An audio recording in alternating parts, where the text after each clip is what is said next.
రామ్ గోపాల్ రెడ్డి. 14-15 ఆర్థిక కేంద్ర రాష్ట్ర ప్రభుత్వాల నుంచి వచ్చే నిధులను ముఖ్యంగా గ్రామ పంచాయతీ అకౌంట్లో పడినప్పుడు వెనకంబడి విద్యుత్ బిల్లుల దండిగా వాడారని చెప్పేసి రాష్ట్ర ప్రభుత్వం వెనక్కి తీసుకున్నది అధ్యక్ష.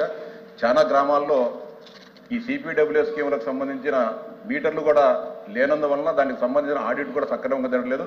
ఎంత గ్రామ పంచాయతీ ఈ సిపిడబ్ల్యూఎస్ స్కీములు వాడుతుంది, ఎంత బిల్లు వస్తుంది, ఎంత తీసుకున్నది లేకుండా అంటే ఒక విధంగా గత ప్రభుత్వం దౌర్జన్యంగా బిల్లులను వెనక్కి తీసుకోవడం సంఘటన జరిగింది అధ్యక్ష.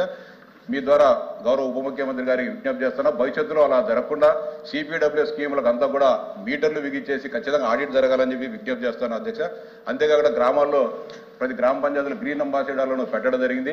దాదాపు అనేక నెలల నుంచి గ్రీన్ అంబాసిడర్లకు జీతాలు ఇవ్వలేని దారుణమైన దుస్థితి. గ్రామాల్లో అల్పసంఖ్యాక వర్గాల వారు గ్రీన్ అంబాసిడర్లుగా నియమించబడ్డారు. ఖచ్చితంగా వారికి సరైన వేతనం అందే విధంగా చేయాలని చెప్పి మీ ద్వారా ఉప ముఖ్యమంత్రి లాస్ట్ అధ్యక్ష చిన్న.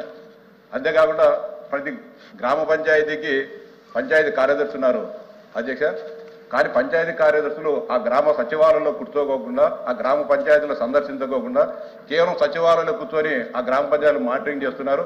మీ ద్వారా గౌరవ ఉప ముఖ్యమంత్రి గారికి విజ్ఞప్తి చేస్తున్నారు, ఖచ్చితంగా పంచాయతీ కార్యదర్శులు ఆయా గ్రామ పంచాయతీలలోనే కూర్చొని ఆ గ్రామ పరిపాలనతో ఆ సర్పంచులకు సహకరించాలని చెప్పి ఆ విధంగా తగు ఆదేశాలు ఇవ్వాలని చెప్పి మీ ద్వారా గౌరవ ఉప ముఖ్యమంత్రి గారికి విజ్ఞప్తి చేస్తాను. సూటిగా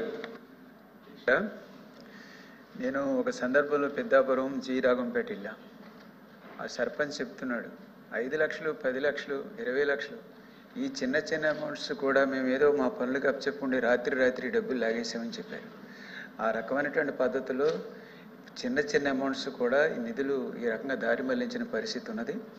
నా ప్రశ్న ఏమంటే, దారి మళ్లించారు, గ్రామాల్లో జరగాల్సిన పనులన్నీ అలా నిలుపుదల అయిపోయినాయి, మళ్ళీ ఇప్పుడు ఏమైనా మళ్ళీ వాటిని మళ్ళీ రిస్టోర్ చేస్తామా, గ్రామాలకు ఆ నిధులు ఇచ్చేటువంటిది కూడా అలాంటి పరిస్థితి ఏమైనా కూడా తెలియచేయాలని కోరుతున్నాను. ఓకే, డిప్యూటీ సీఎం గారు.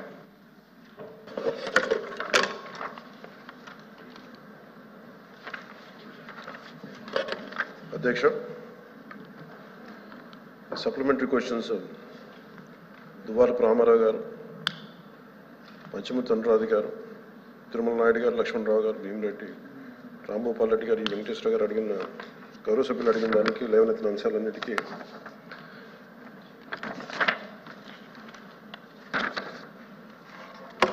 థర్డ్ అమెండ్మెంట్ కింద almost article 243 under part 9 constitution ప్రకారం పంచాయతీ వ్యవస్థకి ఇట్స్ కాన్స్టిట్యూషనల్ ఇది ఉంది. ఖచ్చితంగా దానికి నిధులు స్వయం ప్రతిపత్తి ఉండాలి. దానికి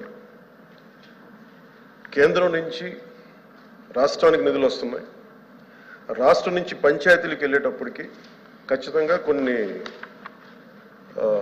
సకాలంలో అయితే వెళ్ళట్లేదు. మా అధికారులు అందరితో కూర్చున్నప్పుడు కూడా మాకు తెలిసింది చదువుతుంటే యాజ్ ఆన్ నౌ 988 కోట్లు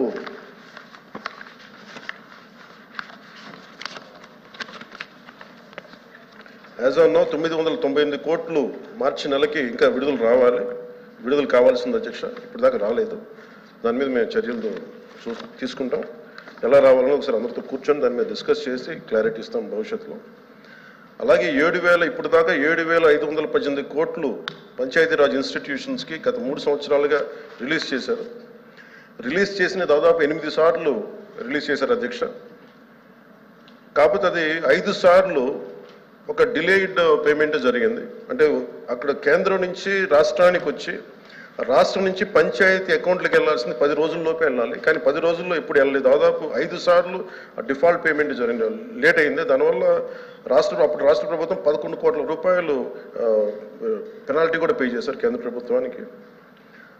అలాగే ఇప్పుడు భవిష్యత్తులో ఇంకా ఏమేమి జరిగినాయి, ఇంకా అవకతవకలేని జరిగినాయి అంటే, ఇందా గౌరవ సభ్యులు చెప్పినట్టుగా దాదాపు డిస్కామ్స్కి పంచాయతీరాజ్ వారి అనుమతి లేకుండా, సర్పంచుల అనుమతి లేకుండా దాదాపు 2,165 కోట్లు వాళ్ళకి డిస్కామ్స్కి పే చేయడం జరిగింది. దాని మీద కేంద్ర పంచాయతీరాజ్ కమిషన్ డిపార్ట్మెంట్ ఇండియా వాళ్ళు వచ్చి వాళ్ళు అడిగారు అధ్యక్ష. అడిగితే 5 పంచాయతీలతోటి వాళ్ళు తీసుకున్నారు. దాని మీద మొత్తం జరిగిన తర్వాత వాళ్ళు ఒకటే చెప్పారు, దీంట్లో కొన్ని అవకతవకలు 6 అంశాలు లేవనెత్తారు అధ్యక్షుడు. 6 అంశాలు లేవనెత్తిన దానికి దాని అనుబంధంగా అన్నీ ఉన్నాయి. కానీ వీటిని గౌరవ సభ్యులు మనకి చూపించిన అన్నిటికీ లేవనెత్తిన అంశాలన్నింటికీ కూడా ఇది ఒక కమిషన్ వేయాలా, ఎంత స్థాయి అవకతవకలు జరిగినాయి, ఏమేమి జరిగినాయి, వీటన్నిటికీ కూడా మేము కొంచెం సమయం కావాలి అధ్యక్ష. కొంచెం మీకు సమయం ఇస్తే వారు లేవనెత్తిన అంశాలన్నింటికీ సరైన రీతిలో బాధ్యతగా మేము సమాధానం ఇస్తాం. అలాగే గౌరవ సభ్యులు చెప్పింది సచివాలయంలో సర్పంచులకి స్థానం లేదు అక్కడ గ్రామ సచివాలయాల్లో. అది మా దృష్టిలో ఉంది అధ్యక్ష, ప్రభుత్వం దృష్టిలో ఉంది. ఖచ్చితంగా దాన్ని వారికి సముచిత స్థానం ఇచ్చేలాగే దాంట్లో ఉంటుంది భవిష్యత్తులో. ఆ విధంగా చర్యలు తీసుకుంటాం. అలాగే ఒక్కటైతే క్లారిటీ ఉంది అధ్యక్ష, అంటే మేము స్పష్టంగా చెప్పగలను గౌరవ సభ్యులందరికీ, కేంద్ర ప్రభుత్వం నుంచి నిధులు చాలా సవ్యంగా అందినాయి అధ్యక్ష. స్టేట్ ఫైనాన్స్ కమిషన్ మటుకు కొంత సకాలంలో అయితే నిధులు విడుదల చేయలేదు. అది ఆ సమస్యలు అయితే ఉన్నాయి. అది ఏ పరిస్థితుల్లో జరిగినాయి, ఎలా జరిగినాయి, ఈ అనుబంధంలో ఉన్నాయి, గౌరవ సభ్యులందరికీ సంతృప్తికరంగా ఉన్నాయా లేదని ఇంకొకసారి మీరు వారు దాని మీద చదివి ఇంకొంచెం మాకు వివరణిస్తే ఖచ్చితంగా మరింత కరెక్ట్ చేసుకుని కొంచెం డీటెయిల్గా అధికారులందరితో కూర్చొని మీరు తెలియజేస్తాం. Okay, thank you.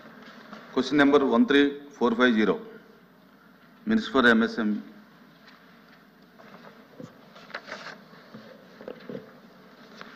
అధ్యక్ష, ముందుగా నమస్కారాలు. సభ్యులందరికీ కూడా నమస్కారాలు తెలియజేసుకుంటూ, మరి ఈ సభలో మొట్టమొదటిసారిగా ఒక శాసనసభ్యుడిగా ఒక మంత్రిగా మాట్లాడడం జరుగుతున్నందుకు నేను చాలా సంతోషిస్తున్నాను. మరి ఇలాంటి అవకాశాన్ని నాకు కల్పించినటువంటి మా నాయకుడు గౌరవ ముఖ్యమంత్రి వర్యులు చంద్రబాబు నాయుడు గారికి, అలాగే పవన్ కళ్యాణ్ గారికి, యువ నాయకులు లోకేష్ బాబు గారికి, అలాగే విజయనగరం జిల్లా తెలుగుదేశం దిక్సూచి అయినటువంటి పోస్పాటి అశోక్ గజపతిరాజు గారికి వాళ్ళ పేర్లు స్మరిస్తూ, అలాగే నన్ను గజపతినగరం నియోజకవర్గానికి గెలిపించిన ప్రజానికానికి వాళ్ళందరికీ కూడా శిరస్సు వంచి నమస్కారాలు తెలియజేసుకుంటూ, ఈ సభను ఉద్దేశించి మాట్లాడడానికి, మీరు అడిగిన ప్రశ్నకు సమాధానం ఇవ్వడానికి ప్రయత్నం చేస్తున్నాను. అయితే ఇక్కడ 2 ప్రశ్నలు అడగడం జరిగింది. 2 ప్రశ్నలు 50 సంవత్సరాలు నిండిన ఎస్సీ, బీసీ మైనారిటీలకు పెన్షన్లు పంపిణీ చేసే కార్యక్రమం ప్రభుత్వం చేపడుతుందా? అయితే ఆ వివరాలు ఏమిటి? ఈ 2 ప్రశ్నలకి సమాధానం చెప్తూ, ప్రభుత్వం చేపట్టి పెన్షన్ పథకం అత్యంత ప్రధానమైనది. సమాజంలోని అన్ని వర్గాలు సంక్షేమం మరియు అభివృద్ధికి ప్రభుత్వం కట్టుబడి ఉంది. గౌరవప్రదమైన జీవితాన్ని అందించడానికి సమాజంలోని పేద మరియు బలహీన వర్గాలకి, ముఖ్యంగా వృద్ధులకి మరియు ఆసక్తులకి, వితంతువులకి మరియు దివ్యాంగులకి కష్టాలను తీర్చడానికి పెన్షన్ మొత్తాన్ని పెంచడం అనేది ఒక ప్రధానమైన సంక్షేమ కార్యక్రమంగా ఉంది. ఉమ్మడి మేనిఫెస్టోలో జారీ చేసిన హామీ ప్రకారం గౌరవనీయులైన ముఖ్యమంత్రి వర్యులు 13 జూన్ 2024న పదవీ బాధ్యతలు స్వీకరించిన వెంటనే 3వ సంతకాన్ని పెన్షన్ మొత్తాన్ని పెంచే ఫైల్పై చేశారు.